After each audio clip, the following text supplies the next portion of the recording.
Nous vivons dans une ère de bruit permanent. Un bruit qui n'est pas seulement sonore, mais mental, numérique et émotionnel. Dans ce vacarme, notre âme s'épuise. Elle s'alourdit de peurs que nous ne savons pas nommer, de tristesses que nous croyons passagères et de doutes qui rongent notre certitude. Nous cherchons des remèdes dans la consommation, le divertissement ou la validation d'autrui, oubliant que l'âme, étant d'essence divine, ne peut être soignée que par des paroles de même nature. La médecine des fréquences célestes. Le Coran se présente lui-même comme un shifa, une guérison. Mais cette guérison n'est pas toujours un miracle spectaculaire ou instantané. Elle est souvent subtile, moléculaire et inconsciente. C'est une restructuration de notre architecture intérieure qui s'opère pendant que nous lisons, écoutons ou méditons. Imaginez une musique dont les fréquences réalignent chaque cellule de votre corps, sans que vous n'ayez à comprendre la partition. Les sourates agissent de la même manière. Elles sont des codes de paix qui viennent briser les verrous de nos prisons mentales. Pourquoi sans que tu le saches? Parce que l'âme possède son propre langage, bien plus ancien et profond que celui de notre intellect. Quand vous récitez la Fatiha, ou que vous vous perdez dans le récit de Youssouf, votre cerveau analyse des mots, mais votre cœur, lui, reçoit des ondes de sécurité. C'est ce calme soudain qui vous envahit après une journée de chaos. C'est cette force inexpliquée qui vous fait tenir debout alors que tout s'écroule. C'est ce clic mental qui transforme une angoisse étouffante en un lâcher-prise libérateur. Le voyage des 3 stations. À travers ce développement, nous ne ferons pas qu'énumérer des versets. Nous allons explorer une véritable ingénierie de la paix intérieure en 3 étapes cruciales. L'ancrage. Comment reconstruire tes fondations et te protéger des agressions invisibles. La résonance. Comment penser les plaies de ton histoire personnelle à travers les récits prophétiques. La libération.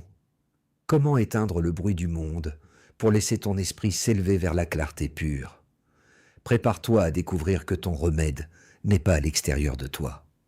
Il dort dans ses lettres, ses souffles et ses silences, qui depuis 14 siècles guérissent l'humanité, une âme à la fois. L'âme humaine est une éponge vibratoire. Sans que nous le réalisions, nous absorbons quotidiennement des microstress, des ondes de négativité et des doutes existentiels qui s'accumulent dans les couches profondes de notre inconscient. La guérison, sans que tu le saches, réside dans la capacité de certaines sourates à agir comme des filtres purificateurs. Elles ne se contentent pas de soigner les symptômes, elles reconstruisent les fondations de l'être. Al-Fatiha, la fréquence de l'alignement. Souvent récitée mécaniquement, la Fatiha est pourtant le remède, H-Shifa. Son action invisible sur l'âme tient à sa structure de dialogue parfait. La fin de la fragmentation intérieure. L'anxiété moderne vient d'une sensation de fragmentation. Nous sommes éparpillés entre nos rôles sociaux, nos peurs et nos désirs. En disant « c'est toi seul que nous adorons », l'âme opère un recentrage massif. Elle cesse de chercher la validation chez 10 personnes différentes pour se concentrer sur une source unique. Ce processus, appelé Tawhid sur le plan spirituel, agit comme une unification psychologique.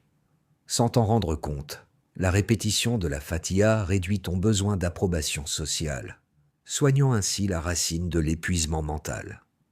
La guidance comme ancre de sécurité. Le verset « Guide-nous dans le droit chemin » est une demande de GPS spirituel. Pour l'inconscient, l'errance est la source du stress. Savoir que l'on est guidé libère une charge mentale colossale. Tu ne portes plus seul le poids de chaque décision. Tu acceptes de marcher sur un sentier déjà tracé par ceux que tu as comblés de tes bienfaits. C'est le passage de la panique de l'inconnu à la confiance du voyageur accompagné. 2. Al-Baqarah, le bouclier de l'espace vital.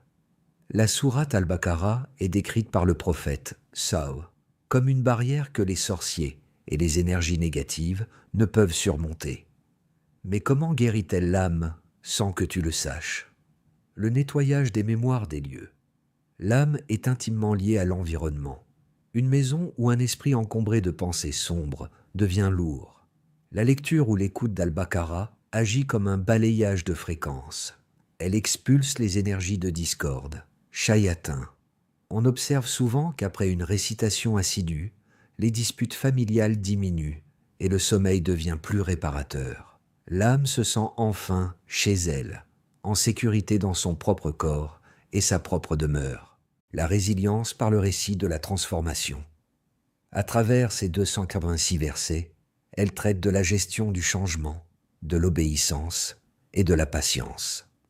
En l'écoutant, ton esprit assimile des archétypes de réussite et d'échec. C'est une thérapie cognitive invisible. Tu apprends à ne pas répéter les erreurs des peuples passés. Ton âme développe une immunité spirituelle contre le désespoir. Balès. Ayat al-Kursi. L'ordre au milieu du chaos. S'il y a un verset qui guérit l'insécurité profonde, c'est le verset du trône. La dissipation de l'impuissance. La dépression et l'anxiété naissent souvent d'un sentiment d'impuissance face aux événements, guerre, maladie, économie.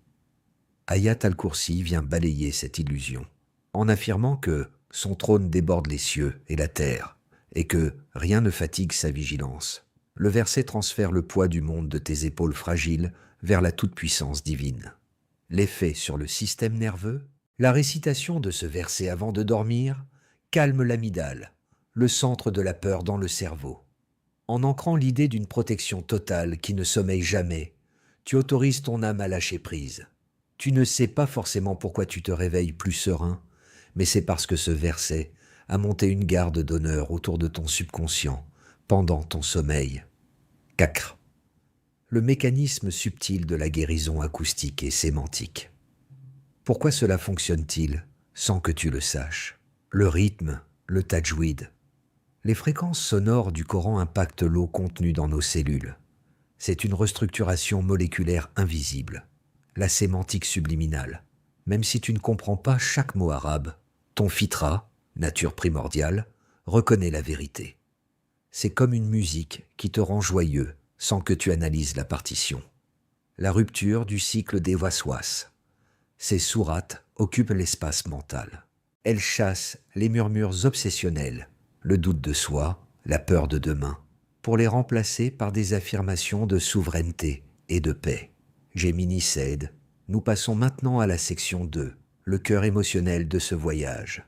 Si la première partie visait à construire une forteresse autour de l'âme, celle-ci s'aventure à l'intérieur, dans les zones d'ombre, les regrets et les larmes que l'on cache au monde.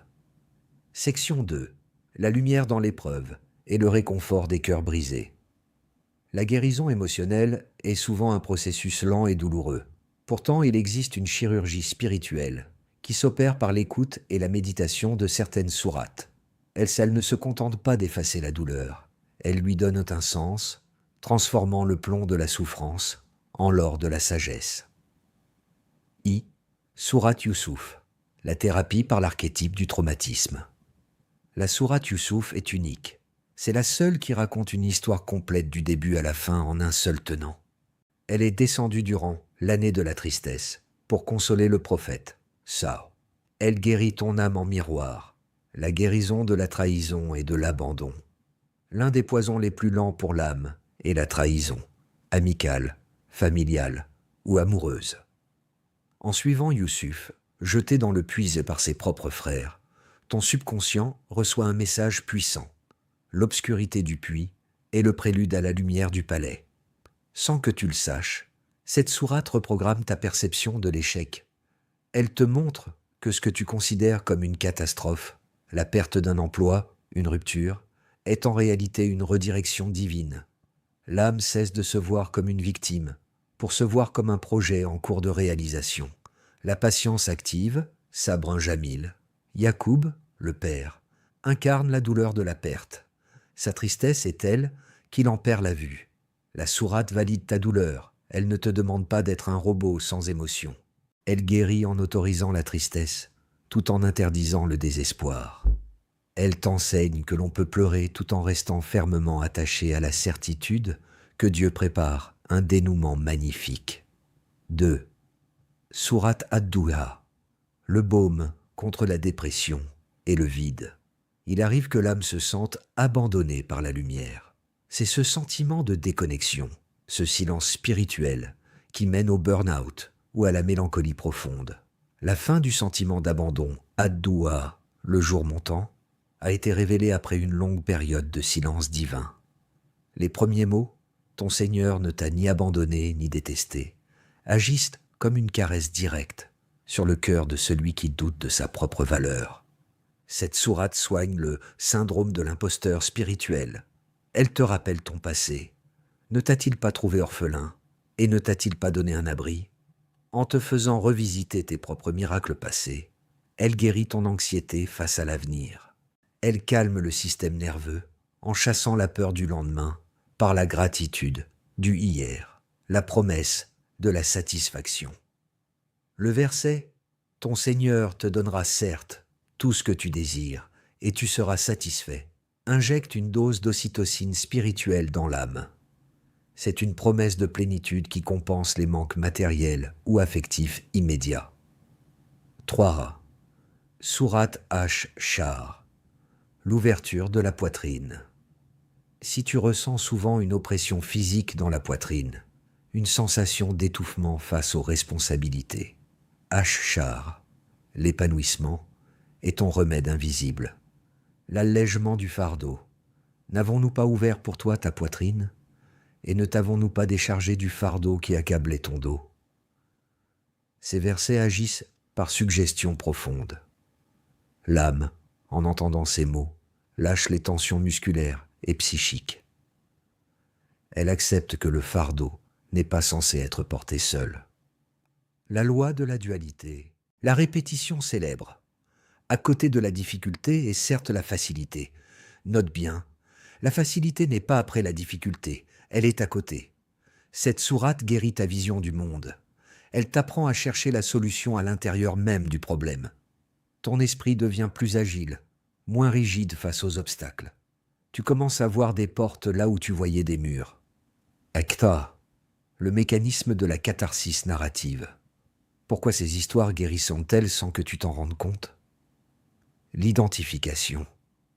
Ton ego s'efface pour laisser place au récit des prophètes. En vivant leurs épreuves, ton âme évacue ses propres traumatismes par procuration.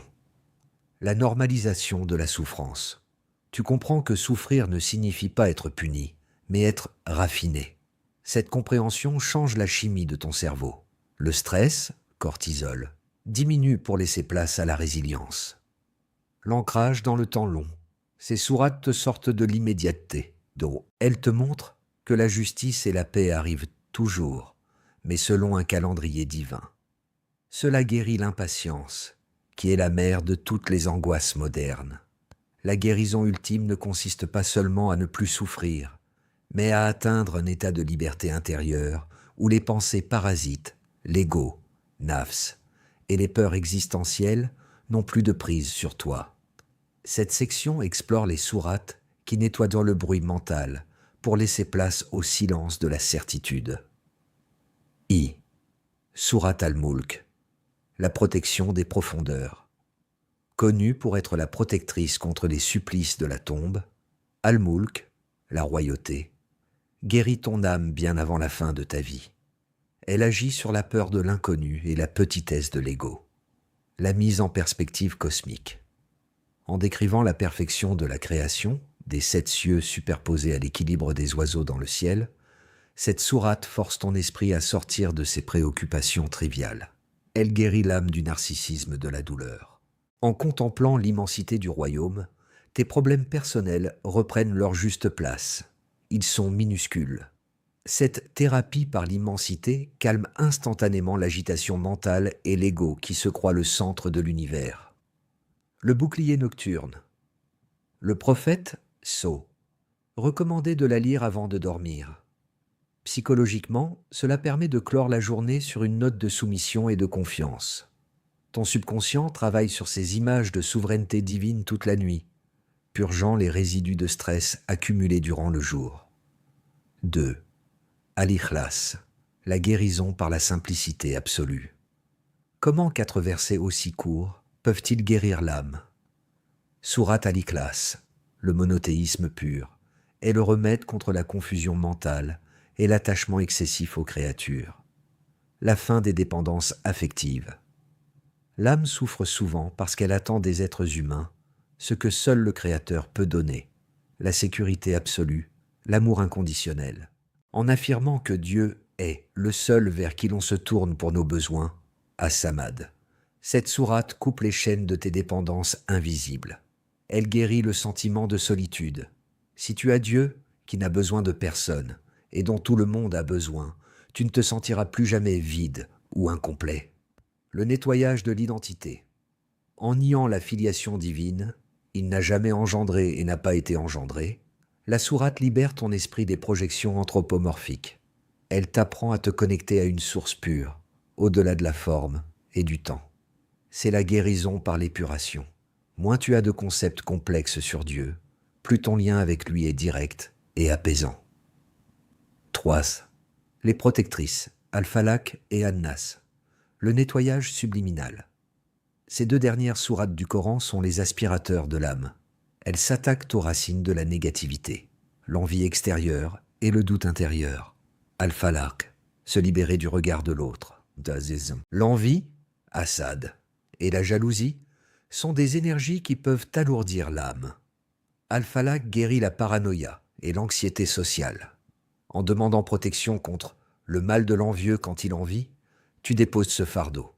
Tu acceptes que tu ne peux pas contrôler ce que les gens pensent ou ressentent, mais que tu es sous une garde haute et impénétrable.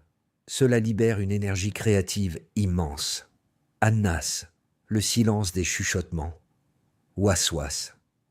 La plus grande maladie de l'âme moderne est l'autosabotage. Cette petite voix intérieure qui dit « Tu n'es pas assez bien ». Quelque chose de mal va arriver. An-Nas cible directement le waswas. Elle ne combat pas la pensée par la force. Elle t'apprend à t'en distancier en te réfugiant chez le Seigneur des hommes. C'est la forme la plus ancienne de thérapie cognitive.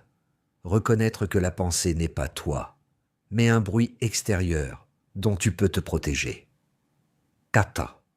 La libération par le lâcher-prise final. Pourquoi ce processus d'éveil fonctionne-t-il? La désidentification. Tu n'es plus tes émotions. Section 2. Ni tes peurs. Section 1. Tu deviens un observateur conscient de la royauté de Dieu. La clarté mentale. En évacuant les doutes et les attaches secondaires, ton esprit devient comme un miroir propre. La lumière divine s'y reflète sans distorsion. L'éveil à la présence, la guérison complète, c'est d'être ici et maintenant avec Dieu, sans regret du passé ni peur du futur. Conclusion. Générale. Guérir sans le savoir, c'est laisser les mots de Dieu réarranger les atomes de ton cœur. Tu ne verras peut-être pas le changement en un jour, mais un matin, tu te réveilleras et tu réaliseras que le poids qui écrasait ta poitrine a disparu. Tu riras de tes anciennes peurs. Tu aimeras avec plus de détachement. Tu seras enfin libre. L'âme ne guérit pas en luttant contre l'obscurité, mais en allumant la lumière. Ces sourates sont tes interrupteurs. Ce projet de développement en 3 sections est maintenant terminé. Souhaites-tu que je synthétise ces 6000 mots sous forme d'un guide pratique de lecture ou que je retravaille un point spécifique pour ton projet? Au terme de ce voyage à travers les fréquences sacrées du Coran, une vérité s'impose. La guérison de l'âme n'est pas une destination que l'on atteint, mais un état que l'on cultive. Nous avons parcouru les 3 piliers de cette reconstruction invisible. D'abord, l'ancrage, où la Fatiha et Ayat al-Kursi ont érigé des remparts contre l'insécurité du monde. Ensuite, la résonance, où les récits de Youssouf et les murmures d'Ad-Duha ont transformé nos cicatrices en sources de sagesse. Enfin, la libération, où le silence d'Al-Ikhlas et la protection des Nas ont éteint le vacarme de notre ego pour laisser place à la clarté pure. Le miracle est dans la continuité. La guérison, sans que tu le saches, ne s'arrête pas à la dernière page de ce texte. Elle continue à chaque fois que ton souffle s'accorde au rythme des versets. Le Coran n'est pas un livre que l'on lit, c'est un miroir dans lequel on se regarde jusqu'à ce que l'on ne voit plus nos défauts. mais la perfection du Créateur en nous. Peut-être qu'en commençant cette lecture, ton cœur était lourd de soucis que tu n'arrivais pas à exprimer. Peut-être que ton esprit était encombré de scénarios de peur. Mais regarde-toi maintenant, en accordant ton attention à ces paroles. Tu as déjà commencé à changer ta propre chimie intérieure. Tu as remplacé l'agitation par l'observation et le doute par l'ancrage. Ton sanctuaire portable. Souviens-toi que ces sourates sont ton sanctuaire portable. Elles ne demandent ni rendez-vous, ni condition, seulement une écoute sincère. Elles sont le remède gratuit et infini à une époque qui cherche désespérément la paix dans ce qui est éphémère. Le monde continuera de faire du bruit, mais ton âme, elle, possède désormais sa propre mélodie de silence. Ne cherche plus la guérison ailleurs. Elle est là, dans le souffle de la récitation, dans l'ombre d'une prosternation, et dans la certitude que celui qui a créé ton âme est aussi celui qui sait comment la réparer. Tu n'es plus seul face à tes tempêtes. Tu es sous une garde haute. Tu es protégé. Tu es guéri. Mes chers frères, mes chères sœurs, nous arrivons au terme de ce partage, mais le voyage de votre âme, lui, ne fait que commencer. En refermant ces pages, ne refermez pas votre cœur à la vibration de ces versets. Rappelez-vous que le Coran n'est pas un livre de bibliothèque, c'est un compagnon de route. Dans vos moments de solitude, il est votre conversation. Dans vos moments de ténèbres, il est votre lampe. Et dans vos moments de maladie intérieure, il est votre médecin le plus fidèle. Je prie le Très-Haut, par la baraka de la Fatiha, par la lumière de Youssouf et par la majesté d'Al-Mulk, qu'il pense vos blessures invisibles et qu'il transforme vos angoisses en une certitude inébranlable. Que chaque lettre récitée devienne une armure pour votre esprit et un baume pour votre poitrine. Ne craignez plus le tumulte du monde, car celui qui porte la parole de Dieu en lui porte un sanctuaire que personne ne peut profaner. Que la paix, la miséricorde et les bénédictions d'Allah soient sur vous, sur vos foyers et sur vos cœurs. Jusqu'à notre prochaine rencontre dans la lumière de la foi. Wassalamu alaykum wa rahmatullahi wa barakatuh.